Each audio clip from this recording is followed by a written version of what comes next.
Hello everyone and welcome back to, I don't know, I didn't think of anything funny for this one, but here we are. We are currently live on Twitch. Chat is spamming some emotes, it looks like.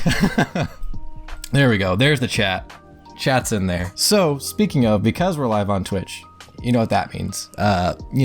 Come drop a follow, and then the next time we do something like this, maybe you can be a part of it, telling hello to YouTube the whole time. Today though, I wanted to talk about Clan Collection because I think Clan Collection's got some really cool things going on with it, and I wanted to look at it specifically as to how it pertains to premium, because I think there's like some cards are just immediate automatic includes for your decks in premium. Some cards I feel like probably create all new builds for themselves in premium, and then other cards I feel like probably just don't get used at all. So we're gonna sort through them all, and I think that would be pretty fun. And you know, if you agree with me, cool. If you disagree with me, you can also let me know. I'm sure chat here is probably going to both agree and disagree with me, and we'll see how it goes. Here we have the tier list, right? We have all the main grade 3 units, which mostly we're going to be talking about the main grade 3 units, but you know, the support cards are kind of wrapped up in that as well. So we'll try and take that into consideration as well. But at the very top, we have winning. So we have our winners at the very top for Clan Collection. These are the cards that are automatic includes for your decks in premium, cards that can like make their own new builds in premium. After that, we have doable. Doable cards are just, you know, they're not like huge, impactful, meta defining cards, but you can throw them in your deck and they'll do what they need to do and they'll be nice and usable. And then we have mid. Mid is, I mean, it's just what it sounds like. It's just mid, dude. Like if it's mid, you know exactly what it's talking about. Struggle. I'm defining struggle as cards that can be fit into a premium deck. They can be used in a premium deck, but they're not like the most usable things in the world. They're not the most easy to use, but if you really want to, you can make them work. And then we just have our losers, who is pretty self-explanatory, I feel like. So starting us off, right at the top, we have Diekaiser. And I feel like Diekaiser is a pretty good one to start on. And I'm gonna go put him straight into winning because Diekaiser works. He's great as a Vanguard. Even better is the fact that his skill works on rearguard, so you're not even gonna have to like really change your premium decks all that much. Your current DP premium list, you just put him right in there.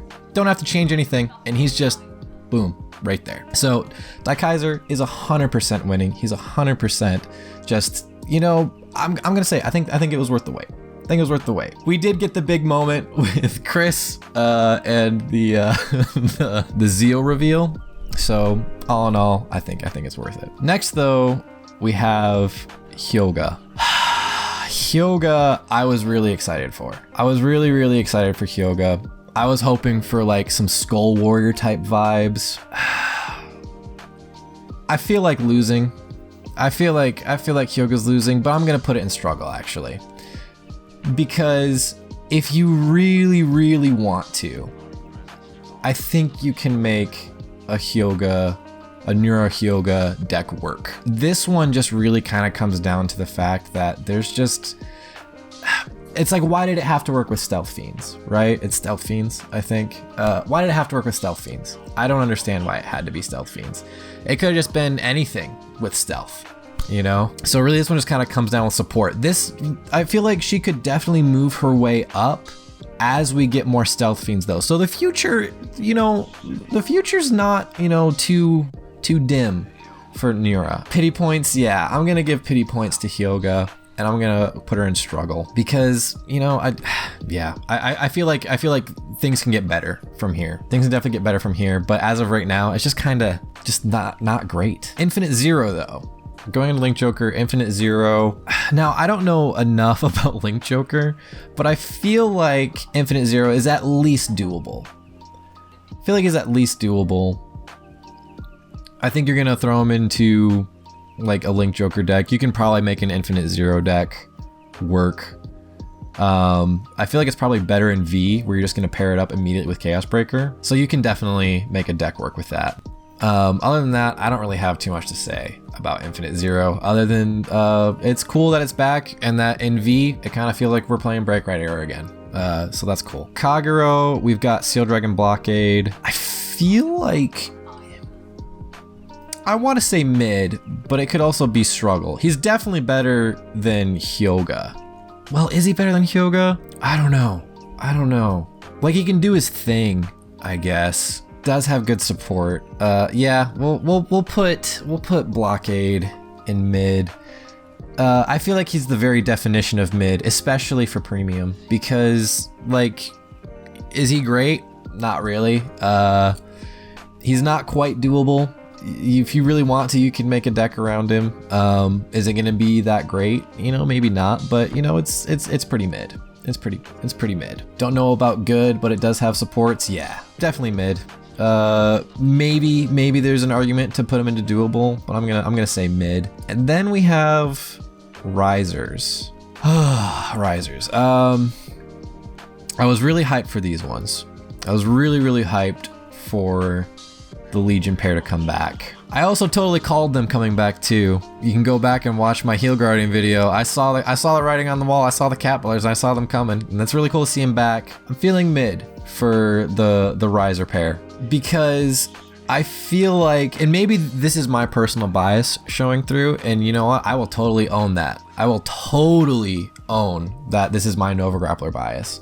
But in premium, like in V, playing these in V, they work better than I expected them to.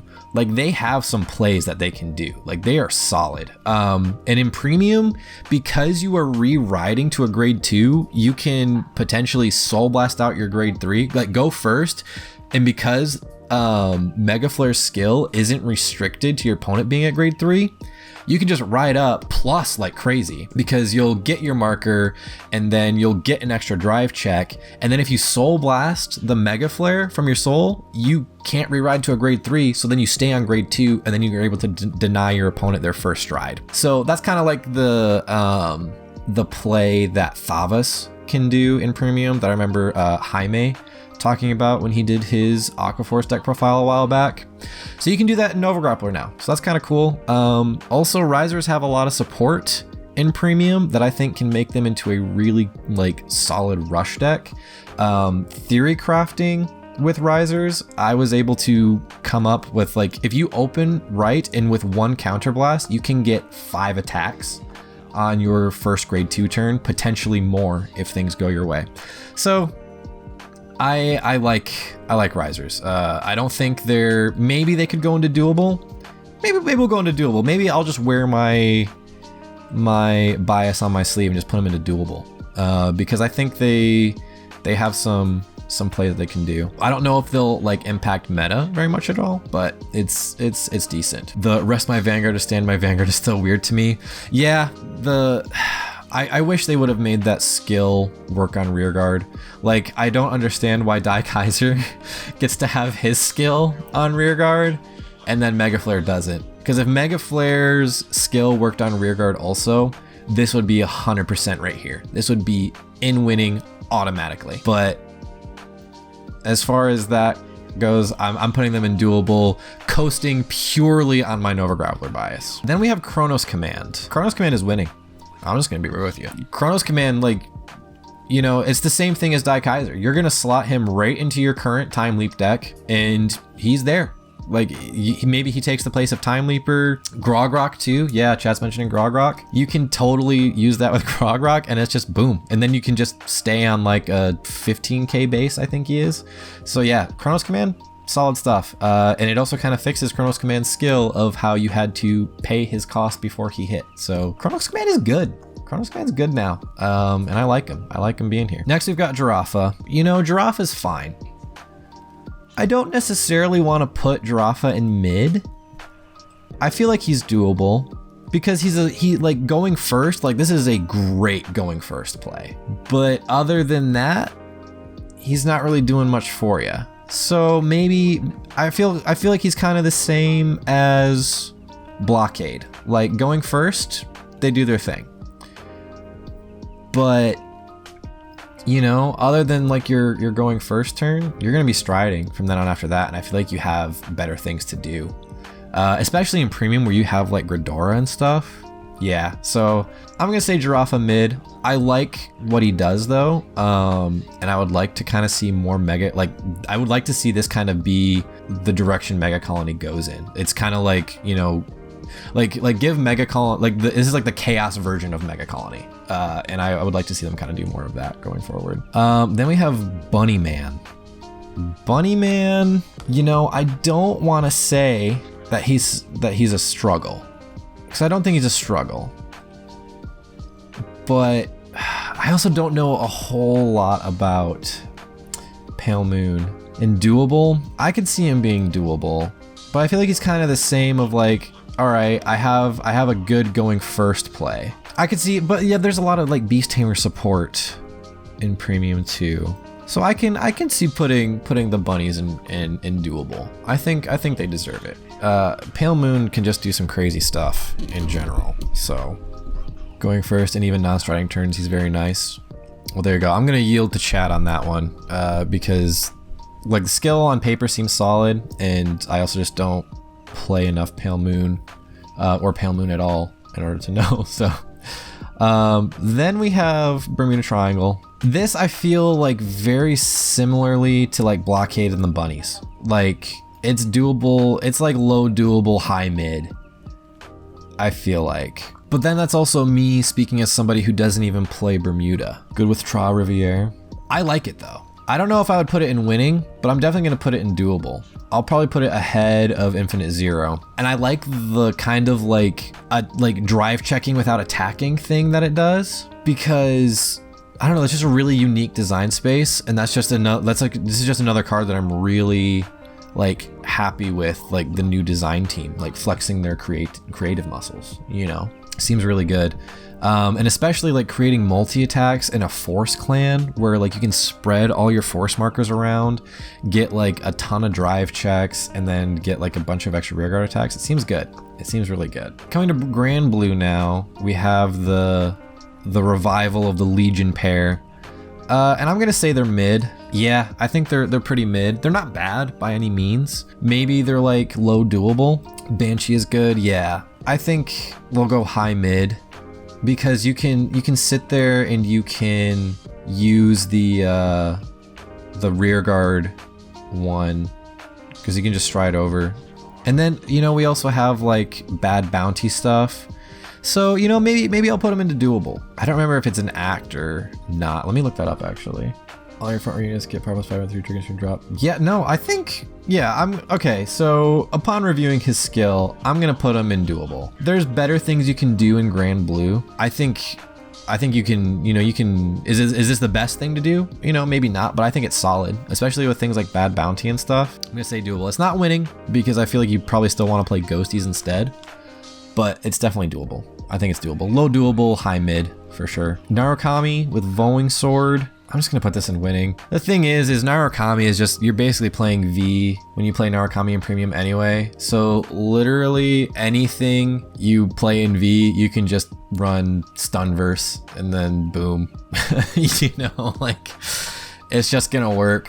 And then you can do like Descendant plays with it. Like, I don't know. I think it's maybe high doable. But then again, like he has the skill, like whenever like your opponent's units are bound, you can just bind more. I'm gonna say winning. And because plus with all the like Eradicator support you have in premium, I'm gonna say winning. I don't think it's winning as much as like Chronos Command or Diekaiser, but it's definitely winning. Descendant Superior Ride. Oh yeah, no, that's a good point actually. So yeah, no, this definitely goes in winning. Then we have Daihozan. Daihozan is also going in winning. As much as I have a personal vendetta with Nubatama, I have to admit that Daihozan is good. I also have to give him props for being a Jamio Congo, a fixed Jamio Congo, because I hate Jamio Congo, but if they were to in the ban list that we know is coming at this point, if they were to ban Jamio and then let this guy run, you know, I still don't like him. I still don't like that he makes me discard. But that's kind of like Nubatomo's whole thing. Like, you know, you can't tell. I don't know, I'm struggling to come up with a decent analogy, but like, you can't tell something to be something it's not. I would rather play against Daihozan than Jamio, and I feel like this is fixed Jamio. And yeah, for that reason alone, I feel like I gotta put him in winning. Interactive, unlike Jamio, yes, exactly. Yeah, so then you can ban Jamio, and then you don't have to worry with this stupid meme of wanting to play Jamio with Rinne, and you can just play Daihozan with Rinne. So, you know, let's just do that. Can't ban a clan for doing what they're supposed to do, but we can say ban Jamie because it's cancer. Yeah, there you go. And then we have Ragey. Oh, Ragey. I had such high hopes for Ragey. I wanted him to be good. I thought there was no way that they were gonna not have him focus on using 15 soul. Like, there was no way they weren't gonna have him not work with 15 soul. Every single Ragey card has been using 15 soul. I even bought I have them somewhere, the Wings of Recurrence Ragey, because I was like, oh man, that's gonna be so cool to be able to do whatever new Ragey does. I don't even need to know what he does, because he's gonna do something with soul, and then we can get multi. And then they made it so you had to soul charge 30. I'm sorry, you're going into losing. I feel like it could probably go up into struggle, potentially. I feel like with the amount of soul charge support you have in DI and premium, you could make it work. But the thing is especially as of right now, hopefully this Friday we'll be seeing Gisteel getting banned. But this is just, it's just sad, man. It just makes me sad. I think he has some interesting sauce, but hey, your opinion, man. Yeah, you know, F's in the chat. Maybe. I think there's some things you can do, but like, I don't know. I'm sure somebody's gonna break this, but like, compared to like everything else, as plug and play as something like Chronos Command and Diekaiser is, to have something like Ragey where you're gonna have to completely reformat everything, I just don't see it, man. But then we have Spike Brothers. Dudley, he's fine. I feel like I don't want to put him in struggle mid. Yeah, I think chats are kind of like thing. I'll put him in. Yeah, I don't know. He just doesn't do what I wanted him to do. You can make a decent deck. Yeah, you can definitely make a decent Dudley deck. Like 100%. I just wanted him to be able to work well with Villain Verminous, and he doesn't quite. I'd say he's mid, maybe doable. Yeah, I'm gonna go low mid. I could easily see him going doable though. I think he's fine though. This next one, I have to remind myself what this card is and what this card does. So Angelfeather. Angelfeather, I'm gonna say doable. Yeah, if only because Ramiel has that start of ride phase skill. Because it's start of ride phase, you basically have like a perpetual toolbox at the start of your ride phase, and you have a solid going first play as well. I think this is fine. I think this works. I think this is 100% doable. I don't think it's quite winning. I don't know enough about Angelfeather and Premium to really comment on what the deck really needs. But I think this is fine. I think this works. You know, it's doable. That's exactly what it's exactly what this tier is meant for, is doable. Tachikaze, Spino Driver. You know, I'm gonna say winning. I'm gonna say winning for Spino Driver, because also taking into account his support, other than Iguanogorg, I feel like he's fine. Because he just kind of does what the deck already does. You know, it's not like treading any new ground necessarily, but like, you know, riding over him is great. I think he's like, especially with like Giganoblazer, like he's similar to Giganoblazer, but not entirely. You know, they both kind of do different things. I think Giganoblazer is probably still better going first, I think. Let me refresh myself on what Spino Driver does real quick. Yeah, so I think, you know, Giganoblazer and Spino Driver, they both, yeah, I don't know, because he gives you the extra marker. I don't necessarily want to say that Spino Driver like out and out replaces Giganoblazer as your first turn play, but he has like that extra like Excel gift too that it gives you. So yeah, he's definitely winning. You know, there's a strong case to replace Gigano Blazer with him, or maybe even Gaia if you're still running Gaia. And then your second turn after that, boom, you get like you'll have 3 Excel markers. So it's pretty good. High-weighted deck out though. Really, Iguano Gorg is the only thing that really kind of was holding Tachikaze back, I feel like. Now Fortuna. I'm gonna put Fortuna in winning because dang, Fortuna can do some nutty things. Dual Probably Fenrir is just way better. Yeah, Fenrir is definitely better, but you know, I am trying to kind of keep in mind that, you know, hopefully Fenrir is getting hit here soon.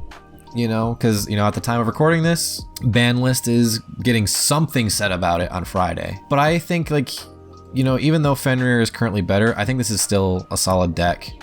Just because of it being an act skill, you can sit there and you can stack your deck. And then when you attack, you can soul charge a ton and then immediately superior stride into Marduk. Really, any clan that kind of like things like, you know, Narukami with Stunverse, Genesis here with Marduk, like they like a lot of their V stuff just automatically gets kind of like a bump up in usage just because you can do their skills still. So yeah, I'm gonna put Fortuna in winning. Deck can be scary too with all the stacking you can do. Musketeers. So with Neonectar, Musketeers, I want to say winning, I think.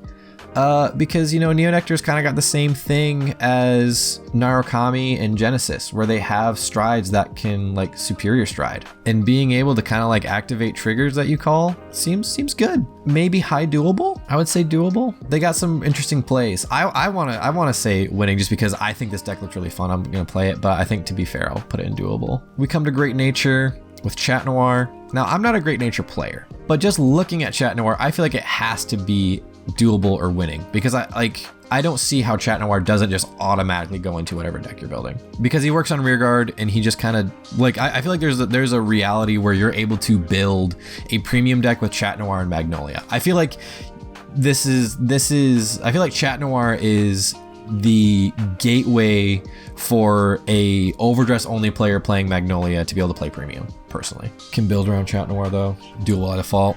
So yeah, I'll say Chatnoir winning, because I think he just automatically goes into your premium decks. Using my very limited Great Nature knowledge, Great Nature mains can feel free to disagree with me, but I feel like he's solid. I feel like he does exactly what you want him to do. Next we have Aquaforce. Aquaforce, Tetra Drive. I feel like the rear guards for this are better than Tetra Drive himself. I think Tetra Drive, I'm gonna put him in doable. I don't think he's quite winning. If he had like an on-place skill that really worked with him, I would feel more confident placing him in winning. But going first, being able to like swing with him 3 times is pretty great. But if you're going second, I don't know why you don't just go into Genbold. You know, just draw a bunch of cards that way. Brutal chat saying something about Brutal Trooper. So that's true. Yeah, Brutal Trooper is good, but is Brutal Trooper GB1? So, you know, I'm gonna say doable. I think he could easily, I think there's a case to be made, so I'll put him in high doable. Not that this order is really anything right now, but I think there's definitely a case to be made that you can put him into winning, but I'm gonna put him in doable for now, with the caveat that he can definitely be made winning more than likely. And then we have, what is this? Prominence Core, Prominence Glare. I could see mid, but I think he's at least doable, just based on the fact that, you know, in premium you have Spear-X, so you can do his skill. Chat saying mid. All right, I'll yield to chat. I'll yield. I'll say we'll put him in high mid. I have ideas for Liberators in premium. So you can, actually, that's probably going to be a deck profile here soon. So keep your eyes peeled for that. Gonna do a deck profile on Liberators here soon. But yeah, I'll say again, not that these are like in any order, but like a high mid. Then we have Raging Form. I'm putting Raging Form right into winning. Maybe personal bias from me, but I really am actually very excited to build with Raging Form in Premium. I've already got some really fun ideas on what to do with Raging Form in Premium, and that's probably going to be the deck profile after Liberators. So we're going to do Liberators and then Revengers. Raging Form is great. Just all the support in Premium works perfectly with this Raging Form, I feel like, and it's great. It's really, really great. So yeah, really, really like Raging Form. I'm really excited to play with it and build with it in Premium. Is it going to be like a top tier meta deck? I really don't know. I think it definitely stands a shot though. Raging Form is good. I'm very excited for Raging Form. Thingsaver. Thingsaver, on the other hand, I'm going to put in mid. It's fine. Thingsaver is fine. The thing is though, is that all the Seeker stuff requires Legion. All the premium Seeker support requires you to be in Legion. So it doesn't really work with Thingsaver. And it calls Blaster Blade Seeker, which is cool. But all the support for like blasters and stuff, like things like Floral Paladin Flogel, things like that. I don't know about Blaster Frame Bargo, but Flogel is the most important one. Flogel doesn't work with Blaster Blade Seeker. So Thingsaver, like the Seeker support doesn't really work with Thingsaver, and the Blaster Blade support doesn't really work with Blaster Blade Seeker. So yeah, I'm gonna say mid. Honestly, maybe even struggle. For Premium at least. For V, cause keep in mind, this has no bearing on like how these decks perform in V. This is mostly just for Premium. I'm gonna go mid though, because I don't think it's struggle worthy, but it definitely just, well, no, I'm gonna screw it. I'm gonna say in Premium that Thingsaver is a struggle, because for all the reasons I just said. Thingsaver the Seeker support requires Legion, doesn't have it. The Blaster Blade Seeker, because he has Seeker in the name and isn't Blaster Blade, he doesn't work with Floral Paladin Flogel. Sure, Crystal Luster is a thing, so you can just basically play your V deck with Crystal Luster. So yeah, that's where I'm gonna put it. It's a struggle because it's in Royal Paladin. Lastly, what is this card? I don't know what that card is. OTT.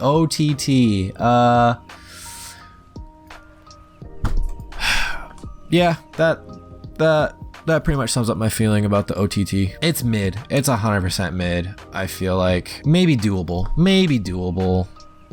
Just because it's like, it's not a new Vanguard, right? It's not gonna like completely change the way you play a deck, but you're gonna put it in your Oracle builds still, probably. No, I'm gonna put mid, because maybe there's better things you want to run in Oracle Think Tank. Feel free to disagree with me, but I feel like the Oracle thing is mid. It's not bad, but it's fine. Why not just play Fortuna if you're stacking though? Yeah, it's, man, Genesis and Oracle Think Tank really just want to be the same clan, and they're not, and I don't understand why.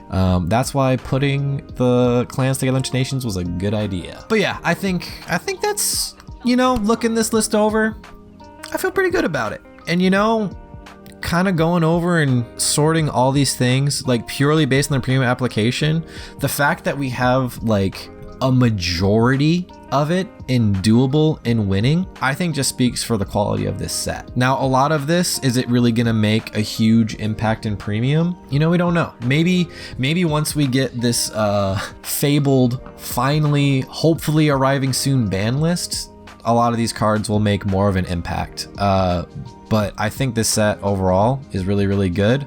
Really excited for it to come out, and I'm really excited to start building with a lot of these cards. It's not great for my wallet, but I'm really excited to see where it goes from here.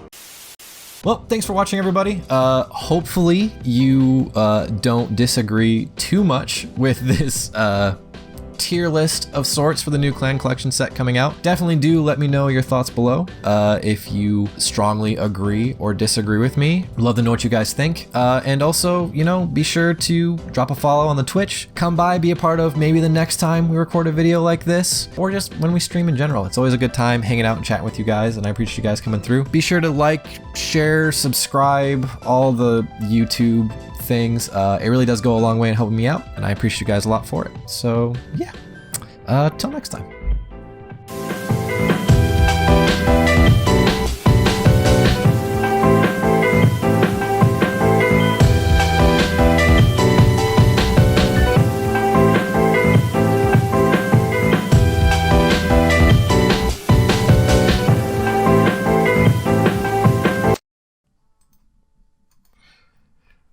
Bye, YouTube.